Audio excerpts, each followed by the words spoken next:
नमस्कार दोस्तों, मैं पीयूष मिश्रा eacharya.com के प्लेटफॉर्म से आप सबके सामने हूँ और मैं आज आप सबको अपने इस eacharya प्लेटफॉर्म की मदद से मैं आप लोगों को यही मिलूँगा।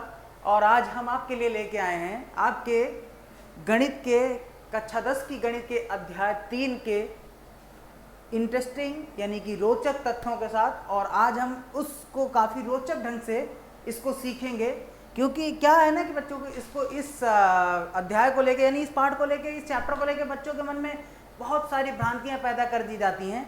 सबसे पहले तो आप ये समझिएगा कि ये आपका सबसे ज़्यादा पूछा जाने वाला, बोर्ड की कक्षाओं में सबसे ज़्यादा पूछा जाने वाला ये चैप्टर है और इससे कई सारे प्रश्न उठ के आते हैं। तो कई बार ऐसा होता है कि बच्चे इसको लेके कई बार कंफ्यूज हो जाते हैं, कई बार कुछ डर जाते हैं। तो ना तो आपको डरने की ज़रूरत है और ना ही आपको कंफ्यूज होने की ज़रूरत है। बस आप हमारे साथ बने रहिए और आप सीखेंगे कुछ नए नए तरीके जिससे इससे पहले आपने कहीं नहीं सीखा होगा। तो ये है आपका प्लेटफॉर्म eAcharya और eAcharya पे मैं हूँ आपके साथ पीयूष सर। और आज हम शुरुआत करते हैं आपके चैप्टर नंबर 3 की, जिसके बारे में आज हम आपको बताने की कोशिश करते हैं थोड़ा सा। तो अब समझिएगा, ये आपका चैप्टर 3 जो है आपका, इसका नाम है दो चर वाले रेखीय समीकरण। दो चर वाले रैखिक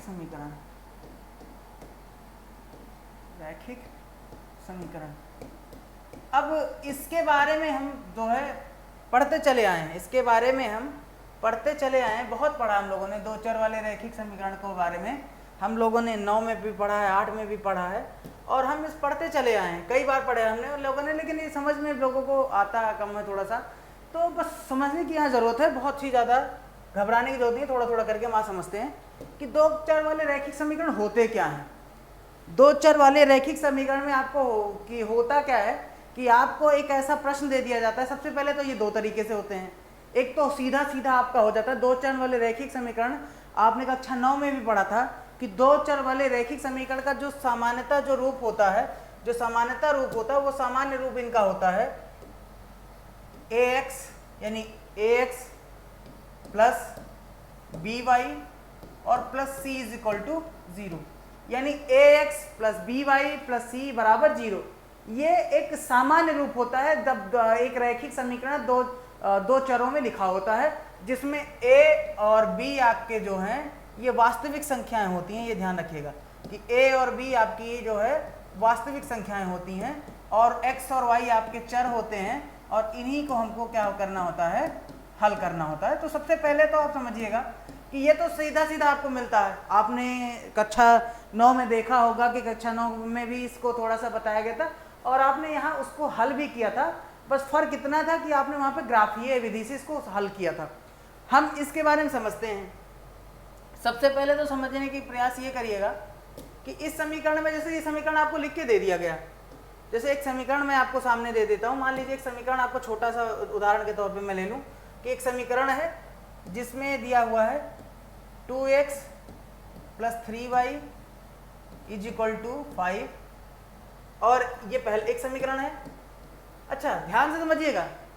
अब आपके मन में उठ रहा होगा कि एक ये समीकरण होता है 2x प्लस 3y बराबर 5, हम इसको भी हल कर सकते हैं। बिल्कुल कर सकते हैं, लेकिन एक बात याद रखिएगा, जब आप इसको हल करेंगे तो आपको हल करते समय आपको ग्राफीय यानी कि जो आपने ग्राफीय विधि पढ़ी थी कक्षा 9 में, आपको ध्यान थोड़ा याद रखना होगा कि आपने कक्षा 9 में ग्राफीय विधि पढ़ी थी। ग्राफीय विधि में क्या पढ़ा था आपने? आप करते क्या थे वहां पे कि सबसे पहले ऐसे एक आप ये ग्राफ लेते थे और ये आपका ओरिजिन होता था, ये आपका x एक्सिस, ये आपका x डैश एक्सिस, ये आपका y एक्सिस और ये आपका y डैश एक्सिस। और इस तरीके से आप एक ऐसे बनाते थे जिसमें क्या होता था कि आप x और y लिखते थे और उसके बाद में x और y के लिए अलग अलग मानों पर हम उस ग्राफ को बनाते थे। तो वो कई सारे अब ऐसा होता था, अब बनाते चले जाते थे। और जब आप ग्राफ ड्रा करते थे, यानी जब आप ग्राफ को निरूपित करते थे, तो जब आप ग्राफ निरूपित करते रहे होंगे तो आपने एक बात ध्यान में रखी होगी बेटा कि आपको हमेशा याद रखिएगा कि जब भी आप एक दो चर वाले रैखिक समीकरण का ग्राफ निरूपित करेंगे तो आपको हमेशा एक स्ट्रेट लाइन मिलेगी। इस बात को ध्यान रखिएगा। वो किसी भी तरीके से हो सकती है, वो ऐसे सीधी हो सकती है, ऐसे हो सकती है, ऐसे हो सकती है, ऐसे हो सकती है, परंतु वो हमेशा सीधी रेखा में ही रहेगी, यानी एक सरल रेखा हमेशा रहेगा, ये ध्यान रखिएगा। और जब एक ही समीकरण होगा तो एक समीकरण में ही आपके अनंत सारी संभावनाएं हो सकती हैं, यानी x और y के अनंत संभावनाएं हो सकती हैं, यानी अनंत मान संभव है इसके। मान लीजिए कि एक इसके समझिए कि मान लेते हैं हम x बराबर 0 ले लेते हैं भैया। तो अगर इस समीकरण में हम x बराबर 0 ले लेंगे तो आपको समझ में आ ही क्या होगा कि 2 गुणे 0 धन 3y बराबर 5 है। अब आप y का मान निकालेंगे कि अगर मान लीजिए कि समीकरण में x का मान 0 हो जाए तो y का मान समीकरण में क्या हो जाएगा, ये हो जाएगा 0 धन 3y बराबर आपका कितना हो जाएगा 5, इधर आपका हो जाएगा 3y बराबर 5। तो आप जब y का मान निकालेंगे तो y का मान आपका क्या आ जाएगा 5/3। ये समझने वाली बात है, यानी जब आपने x का मान 0 लिया था तो y का मान आपको मिला 5/3। इसी तरीके से आपको अनंत संभावनाएं इस समीकरण के रूप में मिलेंगी। लेकिन हम क्या करते हैं कि जब ये तो कक्षा 9 की बात हुई। अब कक्षा 10 में क्या होता है कि कक्षा 10 में आपको 2-2 समीकरण दिया जाएगा, 2-2 समीकरण दिए जाएंगे। 2 समीकरण का मतलब समझिएगा, 2 समीकरण आपको दे दिया गया, ध्यान से समझने की कोशिश करिएगा कि मान लीजिए आपको 2 समीकरण दे दिए गए हैं। 2 समीकरण है आपका, ये आपका है 3x + 4y बराबर 20 है, ये आपको पहला समीकरण है। और एक बात समझिएगा, एक और समीकरण दे दिया गया आपको कि x - 2y और इसके बराबर 0 है, ठीक है। 2 समीकरण आपको दे दिए गए। अब क्या करेंगे, ध्यान से समझिएगा। जब 2-2 समीकरण दे दिए जाते हैं तो 2-2 समीकरणों में x और y के 3 संभावनाएं बनती हैं, x और y के मान के 3 संभावनाएं बनती हैं। पहला तो समझिएगा। अब आप इसको समझेंगे कैसे, इसको समझने के लिए क्या होता है कि हम आते हैं आपके ग्राफ वाले मेथड पे ही आते हैं कि आपके ग्राफ वाले मेथड में समझिएगा, बहुत ही आराम से आपको समझा रहा हूँ एक एक करके, कि फिर आ जाइए आप इसके ग्राफ वाले इस तरीके से आ जाइए। तो ग्राफ में क्या होता है भैया कि पहली बार क्या होता है, अब अगर हम पहली बार अगर ग्राफ के तरीके से जाएं, इन दोनों को हल करना है और ग्राफीय विधि से अगर हम हल करेंगे तो ग्राफीय विधि से पहले इन दोनों समीकरणों का अलग अलग ग्राफ बनेगा। और अलग अलग ग्राफ बनेगा तो समझिएगा, अलग अलग ग्राफ बनने का मतलब है कि ये आपकी लाइन है, ये आपका ओरिजिन, ये आपका x डैश सॉरी ये आपका x है, ये आपका x डैश है, ये आपका y है और ये आपका y डैश है। अब समझिएगा कि मान लीजिए आपने पहले एक क्वेश्चन के लिए कुछ x और y की कुछ वैल्यू निकाली और पहले समीकरण के लिए जब आप x और y की वैल्यू निकालेंगे, और मैंने ये बता दिया कि जब भी आप ग्राफ ड्रा करने जाएंगे, जब भी आप ग्राफ निरूपित करेंगे तो आपको इसका हमेशा क्या मिलेगा, स्ट्रेट लाइन मिलेगी, यानी एक सरल रेखा में आप ग्राफ को बनाएंगे।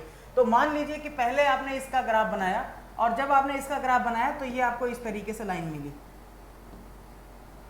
अब ध्यान दीजिएगा, पहले के लिए लाइन आपको इस तरीके से मिल गई, समझिएगा कि पहले के लिए लाइन आपको इस तरीके से मिली।